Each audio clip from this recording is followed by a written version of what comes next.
Can you all hear me okay?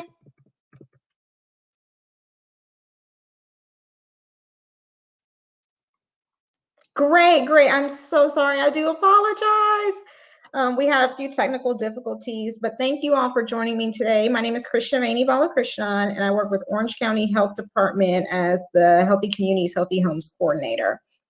So I'll go ahead and begin the presentation. I know you all have been waiting. Let me go ahead and pull it up right now.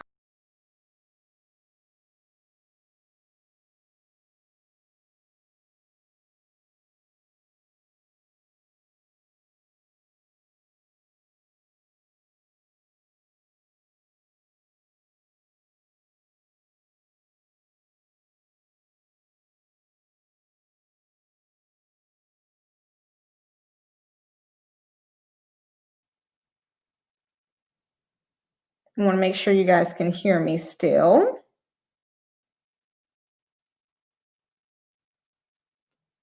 Perfect. You guys can still hear me. Okay, great.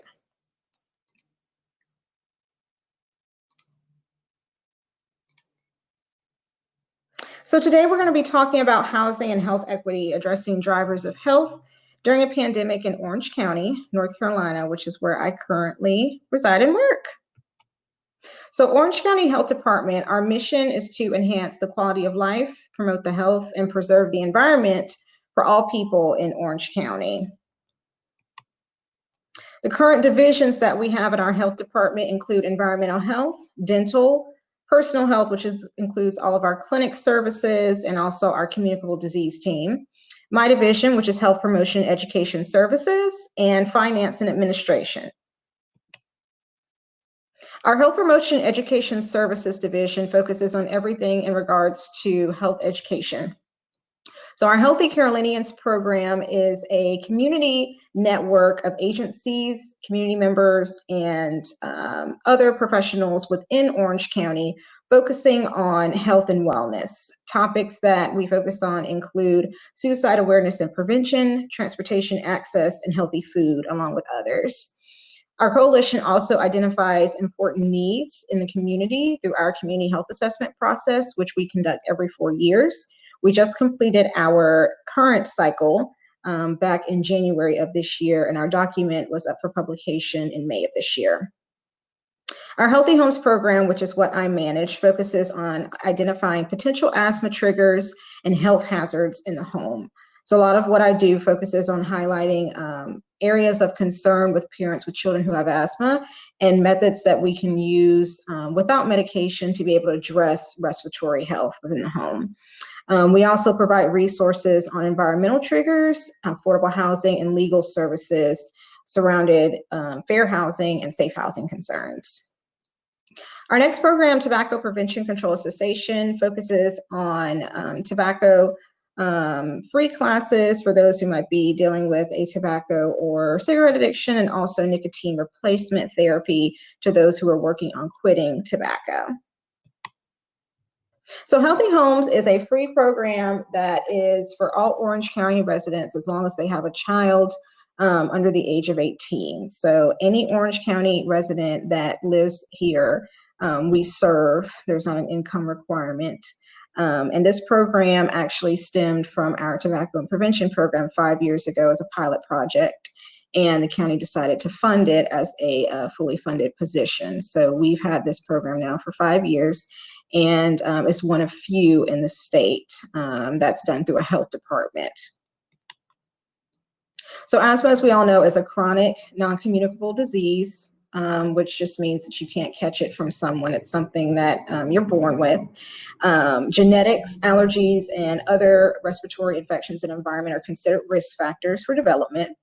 And symptoms can include difficulty breathing. So a lot of folks that I work with who have asthma tell me it's very similar to breathing through a straw, which causes a lot of pain, a lot of anxiety, and can sometimes be detrimental to those when they have an asthma attack. This is just a diagram of how the airways look. I don't like the wording where it says normal airway. I like to say just an example of a person who has asthma and who doesn't have asthma. And the person with asthma, you can see that their airways are very constricted and inflamed, and that's what causes the difficulty breathing, coughing, that sort of thing. So environmental asthma triggers that we provide education about are listed here. This is just an infographic that I use from the American Lung Association that highlights asthma triggers. And we provide these in our green cleaning kits that we give families as we do assessments. So examples include smoking. A lot of families don't know that even if they don't smoke, third-hand smoke is a thing. A lot of people hear about second-hand smoke, but third-hand smoke is where you are living in a home where either the previous owner or the previous resident smoked so much that the smoke has gotten into the paint in the house and into the flooring, and there's really no way to get the scent out unless you do really intense remediation. And families can even get sick from that. Pets, pollen, of course, and mold. Air fresheners can sometimes trigger asthma symptoms. Dust mites, roaches, the microscopic cells that come off their skin float in the air, and that can make a child sneeze or cough or have respiratory issues due to that. Also paint fumes, cooking scents, if a home doesn't have a door or window or a fan that's working properly, those can also trigger a respiratory response in someone who has asthma. And of course, pests. So these are just some examples of the different types of mold that I see when I go into to do an inspection.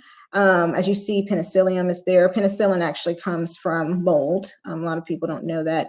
But these are just examples of the different types that I see in homes that I inspect. A lot of people think of black mold as something that they see in the home and they're concerned, but black mold is actually something that's very rare. And it's not something that is common as well. So a lot of times when we see mold in the house, it's due to, if it's in black in color, is due to dust and grime over time. Typically when there's black mold in the house, you can tell you get very sick very quickly. Whereas with other species of mold, it's not, you get sick, but it's not as intense. Families would know if they had black mold in the house because they would be very sick. And mold is all around us. It grows when there's moisture and it's not proper ventilation in the house. So that's what they grow on, that's what they feed off of, which is why I encourage folks to open their windows and their doors and make sure that their HVAC systems are clean, or we can work with different agencies to have that happen because that's the perfect environment for mold to grow. This is just an example of a home where the walls have been stripped and this is the mold behind the wall. I have seen situations of this happen where landlords would try to paint over this. The mold just ends up coming right back. But this is just an example of some in the home where they're doing remediation.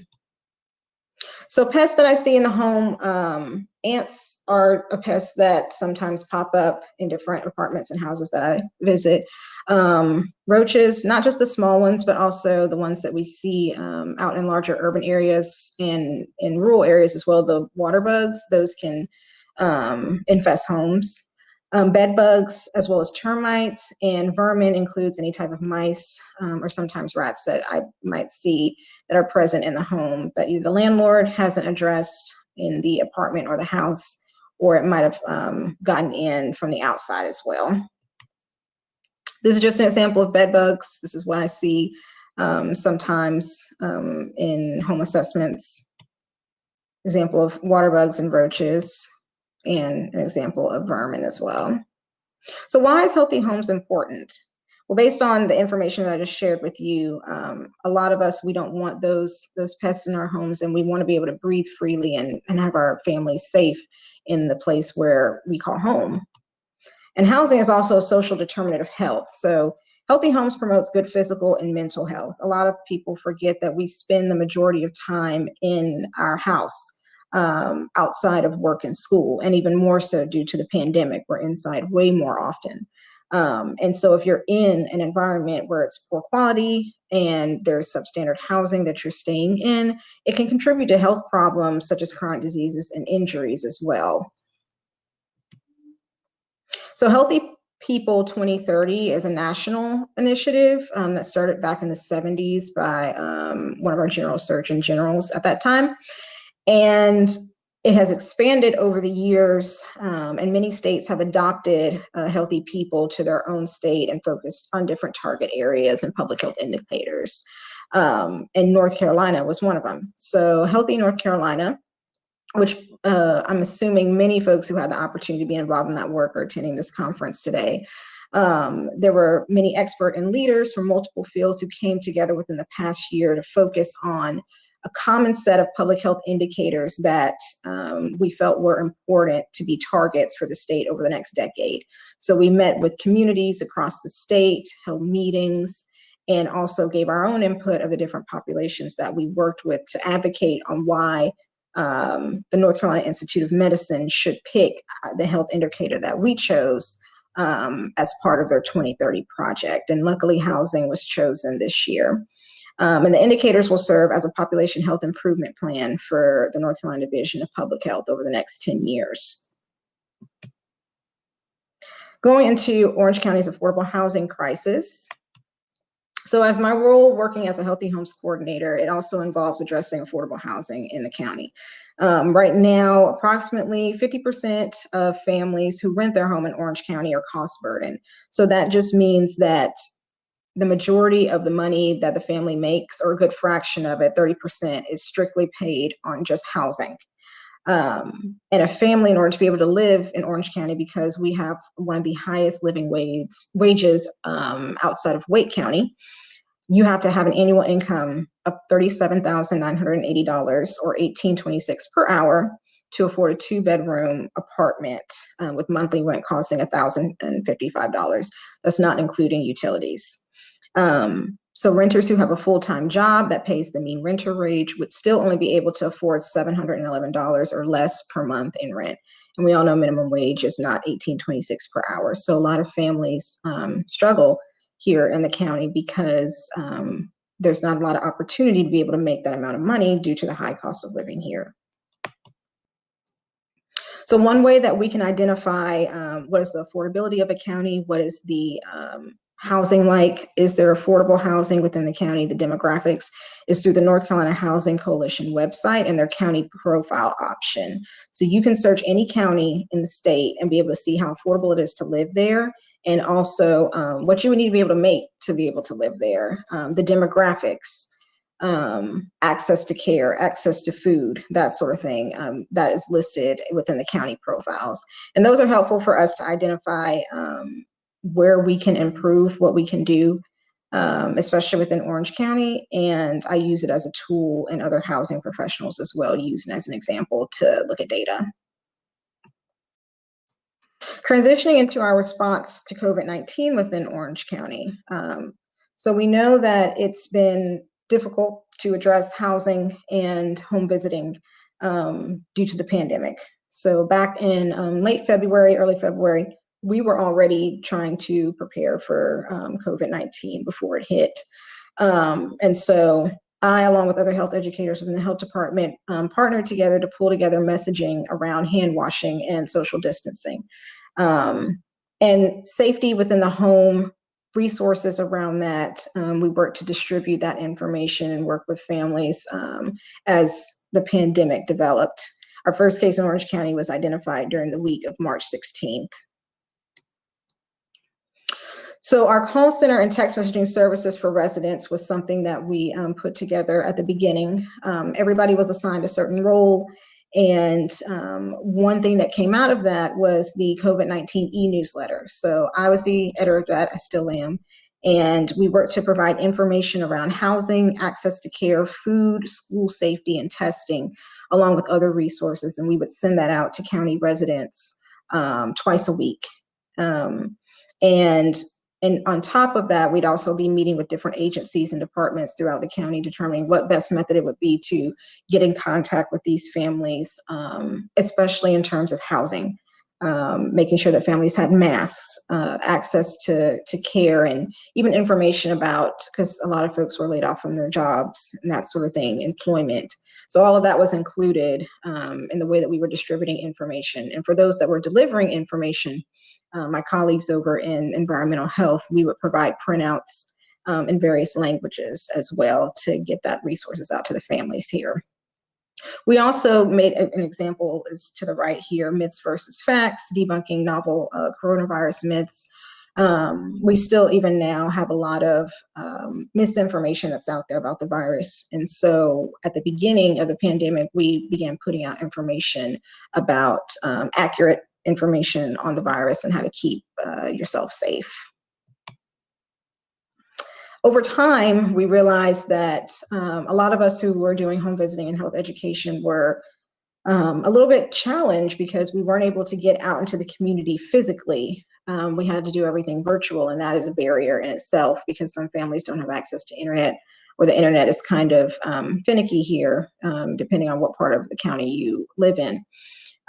So one thing that we did was we partnered with Parks and Rec, and a lot of their programming is centered around getting to know families in the area and doing activities, and that can't be done during the era of COVID. So they ended up setting up their own video room. They had video equipment, backdrop, and they did different activities online. And a lot of families found that engaging for their children. And so we had a lot of families sign up for those classes.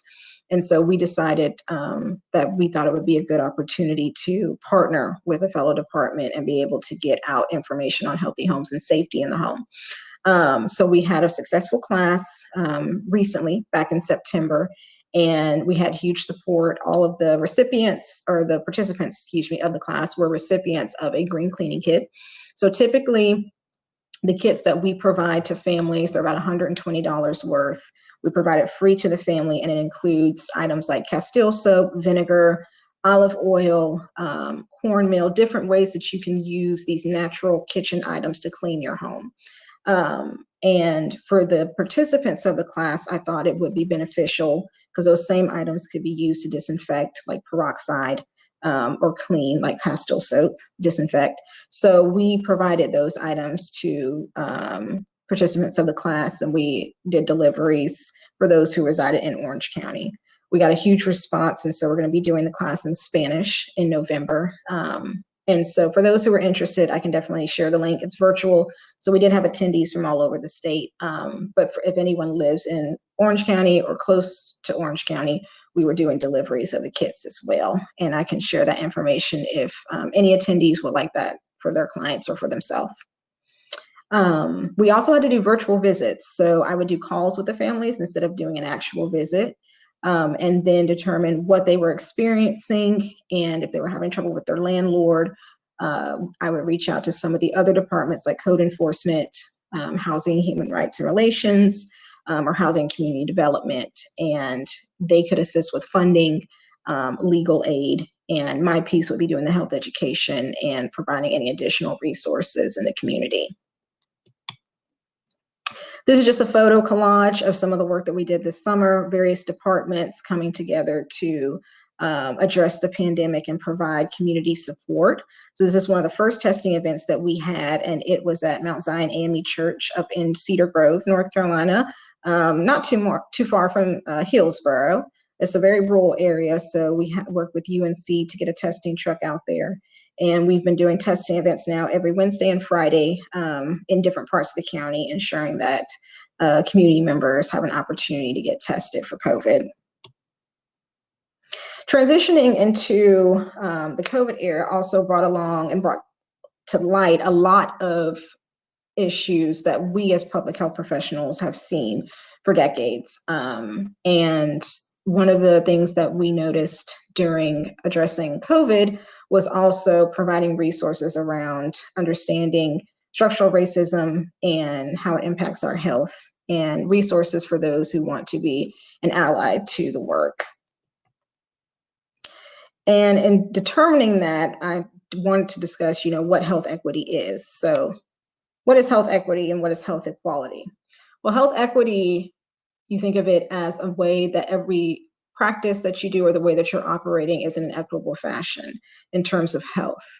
Whereas equality means that everyone is treated exactly the same, and it denies the structural influences and the damage that has been done to certain populations and communities, and provides easier opportunities or more opportunities for other communities that other populations might not have.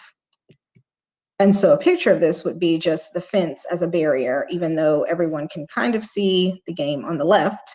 It's equal because everyone can technically see, but in reality, everyone cannot see due to their height. Whereas equity would be, instead of just providing everybody a standing stool, just removing the entire systemic barrier so that everyone can see the game. And this is a diagram that I show some of my students in class to highlight equality versus equity. The health equity work that we did at the health department did change a bit with the pandemic. And at the beginning of July, the health director, along with our Board of County Commissioners, did declare that structural racism is a public health crisis here in Orange County and abroad, and that we need to do more to address it within the county. So we did start providing within the COVID-19 e-newsletter. We got a lot of requests for resources about mental health resources for Black and Indigenous communities of color, anti-racist resources for our white allies and other POC allies. And also just explaining how is racism connected to health and why is that a topic and why do we keep talking about it? So we included that as a piece in every article or an article in every newsletter that we sent out as part of the COVID-19 e-newsletter that was distributed to the community. And we also put out information here. We did have families who were protesting in different areas in RDU. And so we provided information and health education, how to protect oneself during protesting in the COVID era.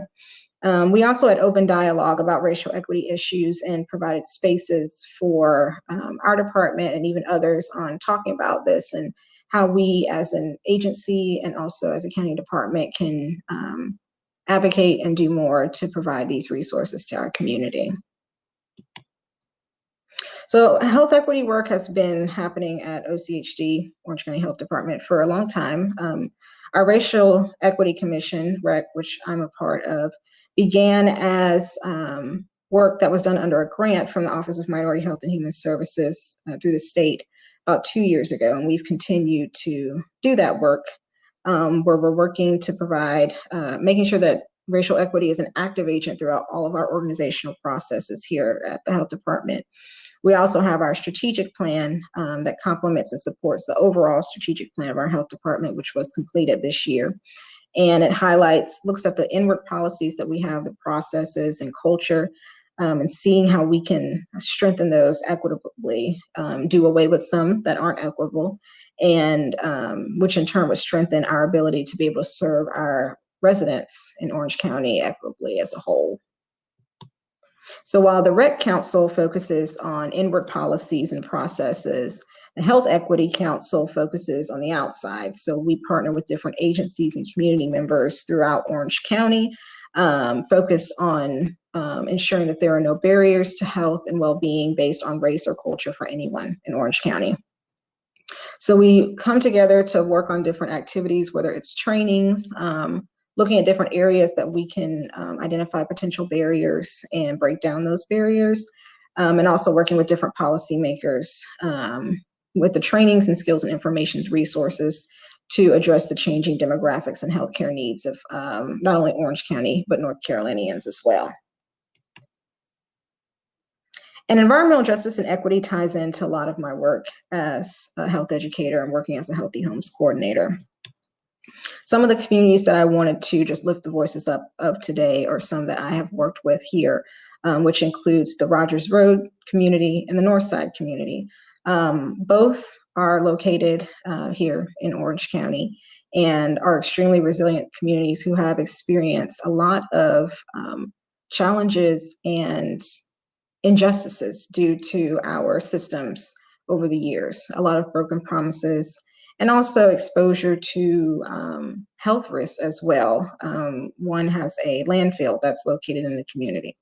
And so I've had the opportunity to partner and work with a lot of the residents here in the county, promoting education, health education, access, and also working towards getting affordable housing built in these communities, because that was a promise that was made many years ago and has never happened. And we're still seeing challenges even today on getting policy and procedure around getting affordable housing built there. So a great, for more information for those who are interested, there's a great project that was done by UNC Center for Civil Rights, and it's called the State of Exclusion Project. There's one that covers different counties in North Carolina, and there's one specifically on Orange County.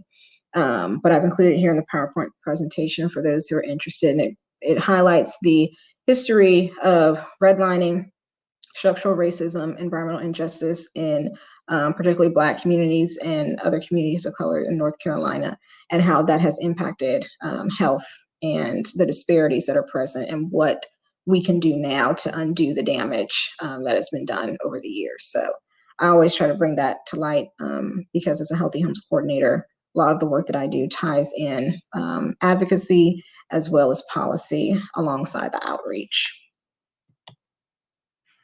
And lastly, people always ask me, like, so what can be done when you hear about housing, when you hear about these conditions? I always say just advocating for families, bringing it up in a conversation, in a meeting, what's being done about housing, attending a town hall meeting. I know now because of COVID, we can't do it physically, but just knowing what's happening in your community, what is happening on the 20-year plan for your city. Where is affordable housing being built? What's considered affordable?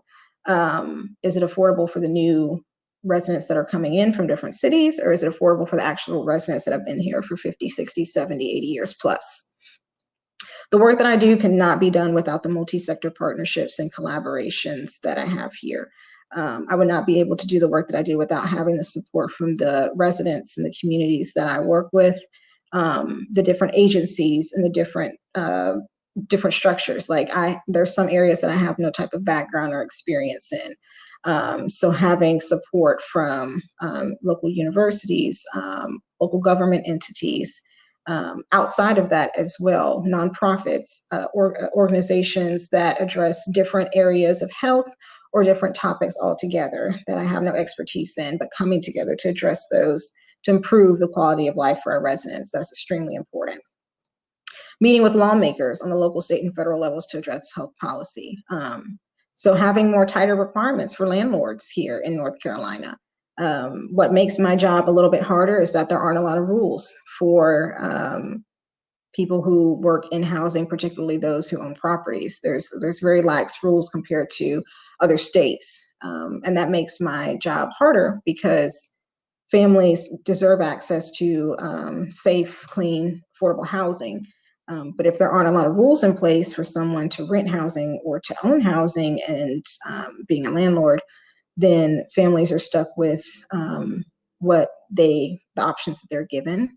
And a lot of families choose to stay in a home that might be substandard with a lot of issues, like a leaky roof or pests, versus being on the street. And that shouldn't be the only option.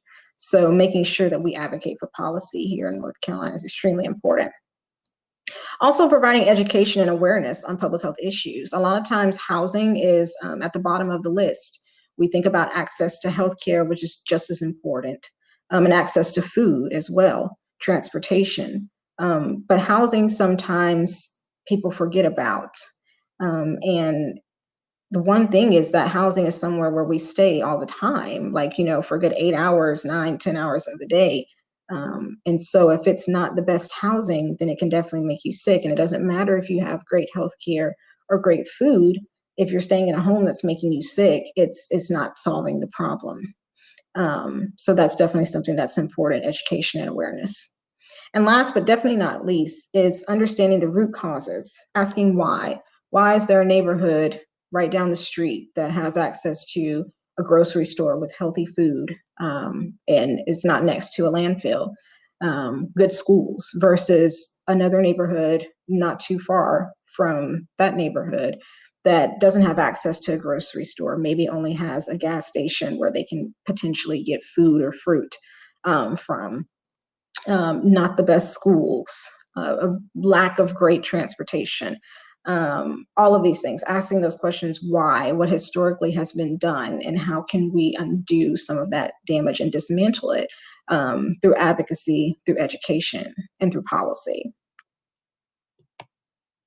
And that's it. Thank you so much. And if we have any questions, I believe I have some time for those.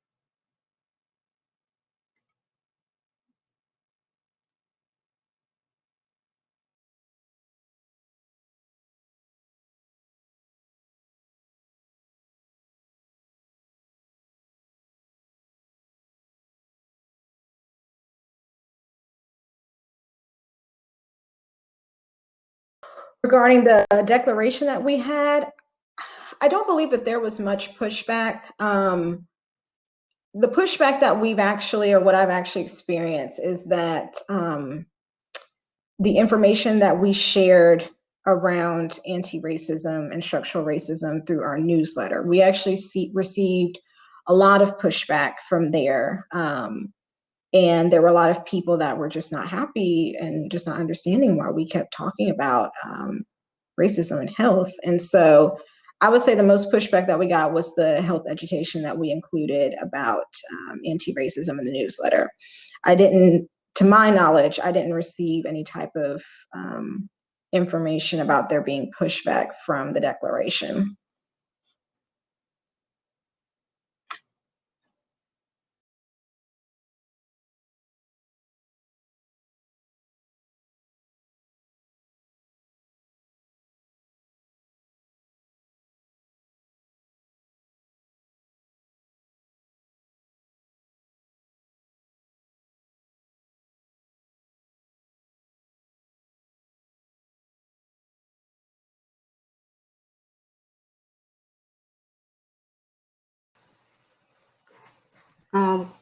Are there any more questions?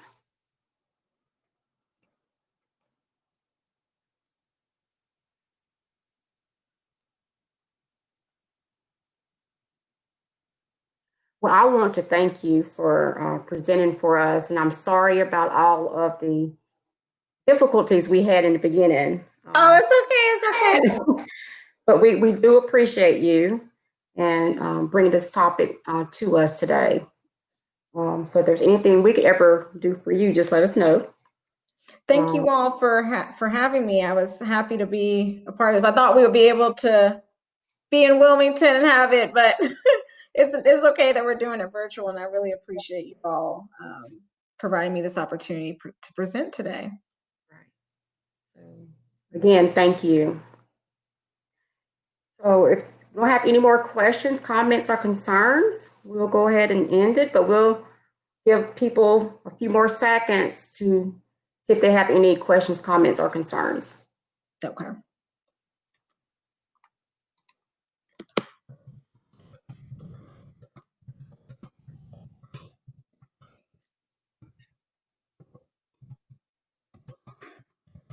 All right.